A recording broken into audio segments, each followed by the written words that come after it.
Now, let's look at some of the mechanisms that are available for the companies to raise finance in the short term, right? The more common tools that are available, which I am going to discuss here: overdrafts with the banks. Then we'll talk about trade of credit or trade credit. One interesting thing is factoring. Then we have bills of exchange,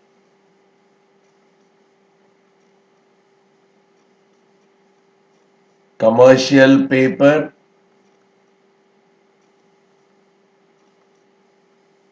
and there are quite a few other instruments as well. From the government's perspective, there are treasury bills, or from the bank's perspective, we have certificate of deposits. The list goes endless. But from the company's perspective, if I'm seeing, probably these are the very common modes in which they raise the capital in the short term. And in this, some of them are tradable kind of instruments. Means I can very well trade them. I can sell from one person to the other. Probably a bill of exchange is a kind of a tradable instrument. Commercial paper is a kind of tradable instrument. Of course, these three are not tradable. These are purely, once the agreement is gotten between the two parties, it has to be only between two parties. It can't be traded with the other parties.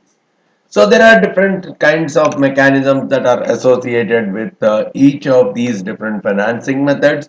That is where we'll try to spend some time in terms of understanding each of these aspects. Okay, initially we'll start with the overdrafts. So this is a kind of borrowing, just, and that too it's a short term borrowing. Here the bank is giving a facility to the borrower, and the borrower is maintaining a current account with the bank, and the bank is giving a facility to the borrower that it can draw the money from its current account even more than what is there in the current account, more than the value that is there in the current account. So if in my current account I have 10,000 bucks, I can even withdraw 50,000 bucks. So that 40,000 additional is my current account balance is now a negative 40,000. Now this is what is the overdraft part. The company, the borrower can withdraw from the current account even more than what the balance is there, making the balance negative, but up to an agreed limit. So the bank will initially agree upon that the overdraft facility is given up to 50,000 bucks. Means until the bank balance, until the current account balance goes to minus 50,000, you can withdraw from that particular account. And whatever the amount we have withdrawn, let's say we have withdrawn 40,000 in excess. So for that amount, for that period, the interest is paid. So it is different from a loan. In a loan, I am taking the full amount and I am paying the low interest on the full amount. Here only whatever I require, I take. Probably I can take only 10,000 extra. I can take only 20,000 extra. The interest is paid only on that amount that is actually overdrawn. And there is no explicit capital repayment. It's just again furnishing that account with the funds. And generally even these overdrafts are secured, and the security is a general floating charge on the general assets of the company. It's not one specific asset assigned as a collateral. It's a floating charge on the general assets of the company. And the interest that is charged here on the overdraft is slightly higher than the interest that is typically charged on a loan amount. But there is a lot of flexibility here. Why do companies go for it? There's a lot of flexibility. Only I pay the interest on the amount which I really withdraw, right? So I'm not using it on a long term basis. These are generally encouraged by banks for short term requirements only, and the rates and all, they are not fixed. They can be renegotiated depending on the mutual trust each party has built with the other. There is a renegotiability that is built into the agreements on an annual basis or on some periodic basis. But on the drawback side, what we see is here the bank can demand repayment immediately also. In some cases the bank can really demand an immediate repayment, and it may not give any kind of a notice also.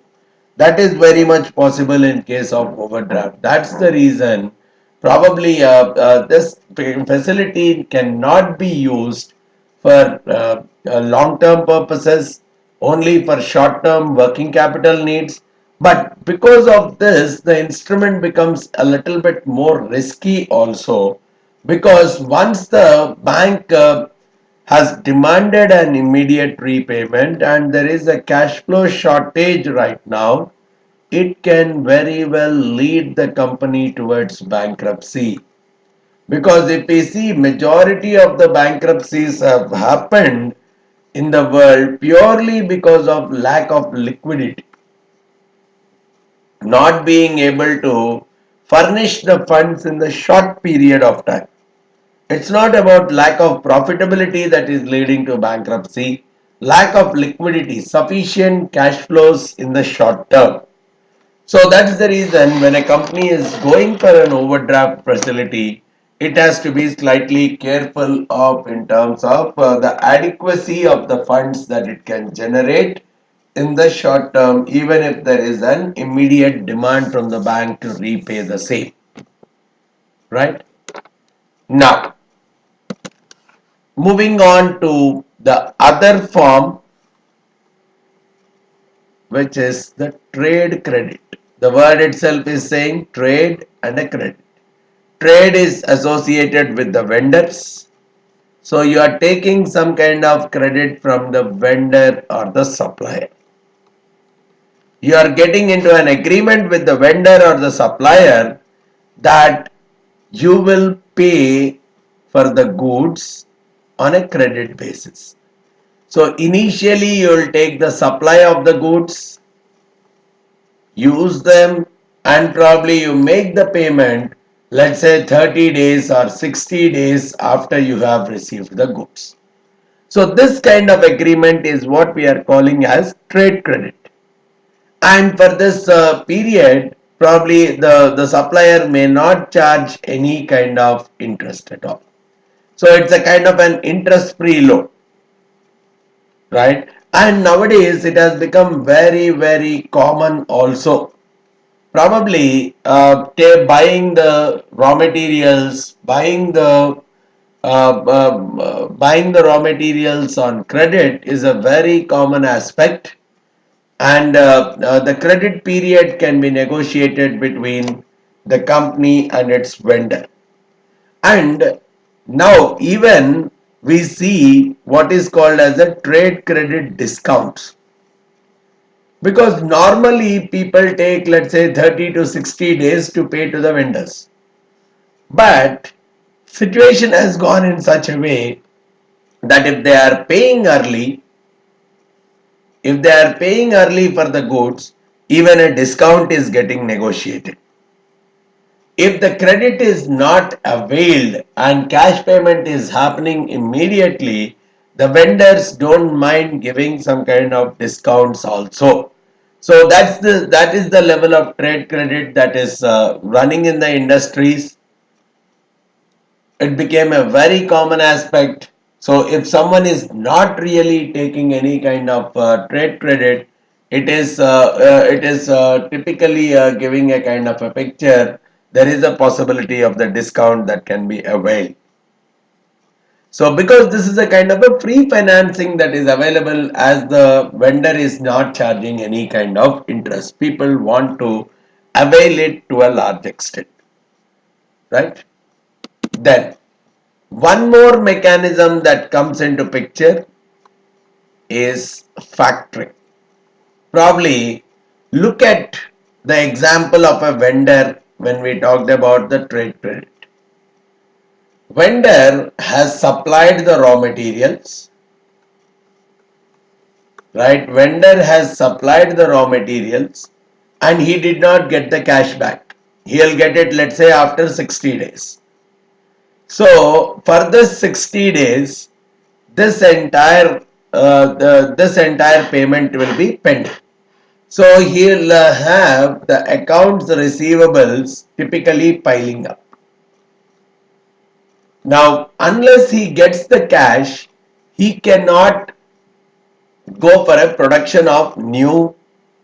He cannot get the new raw materials. If he has to really run his business, he needs to get the cash. Now, this is where the factoring as a process is helping these kind of vendors who have given lots of trade credit to their customers. Now, in this factoring, we talk about two major mechanisms. One is called as a non-recourse factoring, and the other one is called as the recourse factoring. Recourse factoring sometimes is also called as invoice discounting. We'll come to that. But generally, for those companies which have accounts receivables or a higher note, they can very well use this mechanism to raise the cash in the short term. Now, looking at it, so look at the supplier's perspective who has a lot of accounts receivables piled up. Now, all these accounts receivables will be sold to another company called factor, right? All these accounts receivables will be sold to another company called a factor, and this factor typically pays the cash immediate. It pays the immediate cash. So which means this company is receiving the cash in advance. But here is where the difference comes between the non-recourse and recourse factoring. In a non-recourse factoring, this factor, he will be responsible for collecting all these payments from the customers. See, it's like this guy has to really receive the payments from his customers.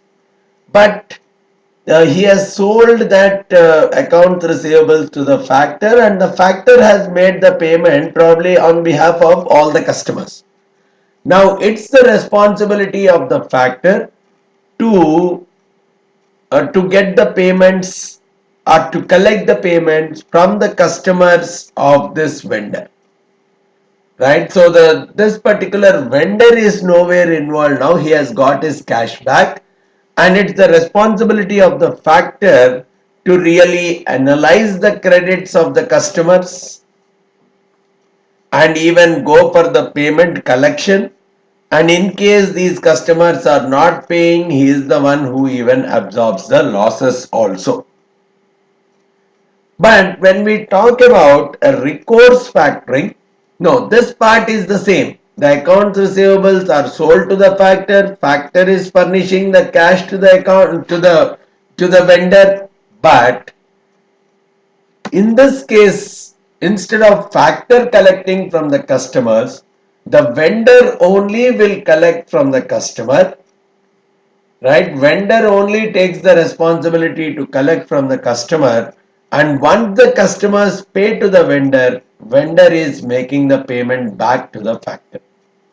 So that is the recourse factoring. In a non-recourse factoring, the factor himself takes the risk of collecting the payments from the customers of the vendor. So the factor will take the complete risk for the process. Whereas in case of a recourse factoring, the company itself will retain, the vendor itself will retain the risk of collection, and only when the amount is collected from the customers, the payment happens to the factor. And generally, the factor will discount. Let's say you have sold accounts receivables worth $100. Probably the factor may give a cash of only $85. The remaining $15 could be one, the interest that he is charging because he is giving the money in advance, and two, any of the administrative charges because he might be responsible for collecting the payments and all in case of non-recourse factoring, and there is a credit risk element that is built into it in case the customers are not paying, the factor has to absorb all the losses. So in non-recourse factoring, probably all these things are figured into the discount, and post the discount only the cash is typically given. But see, in a general non-recourse factoring, when the factor is directly consulting the customers of the vendor to collect the payment, probably the behavior of the factor makes an important point to understand. Here, the factor has no long-term business relationship with the customers. So his intention is collect the payments from the customers. So he may be harsh on the customers, he may be rude on the customers, but this mechanism of the factor could impact the relationship between the supplier and the customer. These customers may not take the raw materials from the supplier in the future. That would impact the business relationship between the supplier and the customer. So one major drawback that really need to be understood from the perspective of a non-recourse factoring, right? So that is where in a recourse, the vendor or the supplier is still responsible for collecting all the payments from their customers and then passing it on to the factor once the collections are received. On one side, you see now, in case of non-recourse, the factor has a full control. The factor has a full control on the debt collection process, whereas in a recourse factoring, the factor has no control on the debt collection process. So the interest rate that he is charging, it has to be decided accordingly. And typically, you could see the settling up of the amount simply goes like whatever is the amount that has been given by the factor, whatever has been the cash that has been given by the factor, along with the interest that got accrued during the period, minus the amount of invoice. So here the recourse factoring, when I look at it, is majorly focusing on early payment of the invoice, because the factor is typically making the payment of the same. Rest all is in the hands of the supplier itself. Only thing is receiving the cash in advance. So early payment of the invoice is happening. That's the reason we call it as invoice discounting. So it's probably you can visualize the recourse factoring as a loan which is secured against the invoices which are for which the payments are yet to be received, and it may the value of those invoices can keep fluctuating based on the sales the company has typically made, but the credit risk still goes with the original supplier only. So that is the typical factoring mechanism, which is also a source of short-term capital which the companies can use in the to raise funds in the short term. Now, One more typical traditional instrument that comes out in this context is a bill of exchange. Look at it like this. Okay, let me take two companies A and B. A has sold something to B on a credit basis, right? Now, probably let's say it's a 3-month credit. Now, B will not pay the money to A immediately. B will take 3 months to pay to A. Now, in that meanwhile, B may default also, right? Probably if it is again an overseas kind of a client, a lot of things may happen before the knowledge, without any knowledge of A as well. So this is where what these sellers do is they sell along with the invoice. They also send a kind of a bill of exchange, which is like they sign on it, a kind of a signature which B would be doing and giving it to A. Now that is called as a trade bill, and this particular trade bill A can present it to a bank and get the immediate cash for it. And the bank will negotiate with B, or B it's a bank, and it would take the responsibility of collecting the amount from B. So here bank is guaranteeing the payment, right? So here the B's bank is actually guaranteeing the payment to A. So that's the reason the bill of exchanges are typically called as two name paper. What are the two names that are there? The company which owes the money, which is B. B is the company that is owing the money, and also the bank which has accepted to typically make the payment. So there are two names that are mentioned on the bill of exchange, the original borrower as well as the accepted bank which has taken the responsibility of guaranteeing the payment. And whosoever has endorsed it, let's say if it is an eligible bank, eligible bank means that particular bank whose endorsed bills of exchange are eligible to be sold on the central bank as well, right? So in a traditional bill of exchange, so basically if you have to look at the mechanism of a traditional bill of exchange, it's a claim on the amount that is owed by the purchaser of goods. So B has purchased the goods on credit. So it is actually a claim on the amount that B has owed to A, and that is typically accepted by the bank. That responsibility is accepted by the bank for a fee. Right? So the bank is guaranteeing the payment against the bill, and this bill typically can be sold in the secondary market for immediate short-term financing. So this is one more mechanism of short-term financing which is traditionally being used by the various companies, especially who are selling the goods on credit. They can, along with the selling, along with the invoice, they can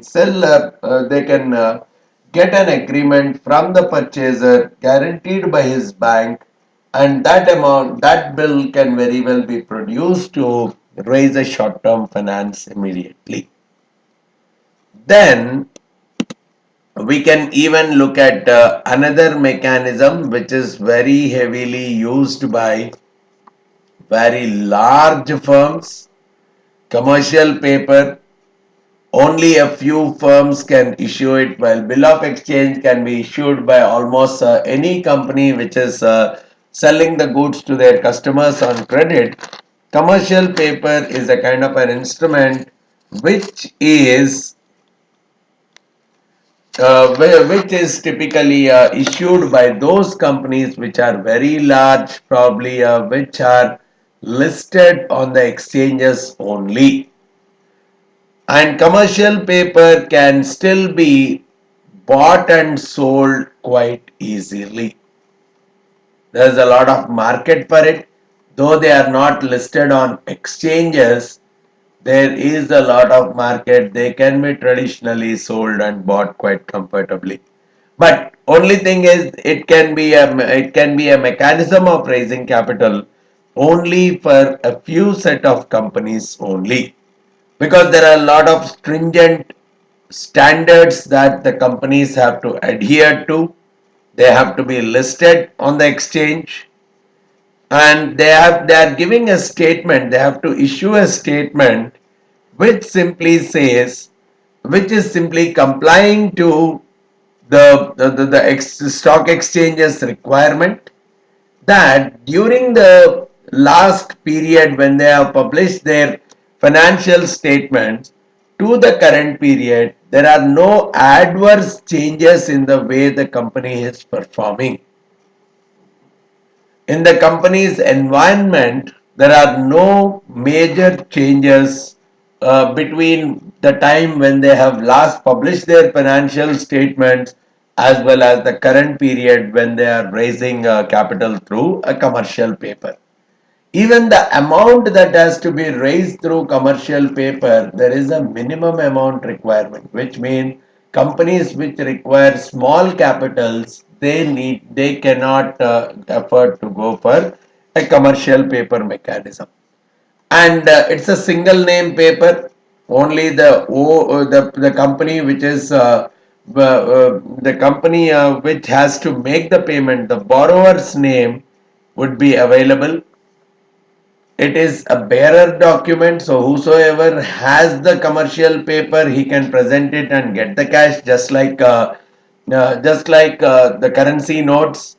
There is no name of the owner of the currency note. Only it's a bearer document. Whosoever possesses the real currency note, he will have the value of it. The same logic goes with a commercial paper as well. It's a bearer kind of a document, generally used by large companies, large denominations. To a large extent, they are issued at a discount because they do not pay any kind of coupons. Everything is paid only on maturity. So that's the reason they are issued at a discount and they are redeemed at par values. So different, these are the different characteristics that are associated with the commercial paper, which is also one of the most popular short-term methods of financing. So wide varieties of mechanisms available as the short-term mechanisms of financing. So a good understanding of these. There are many more, but these are the more quite widely used kind of mechanisms in the industry, right?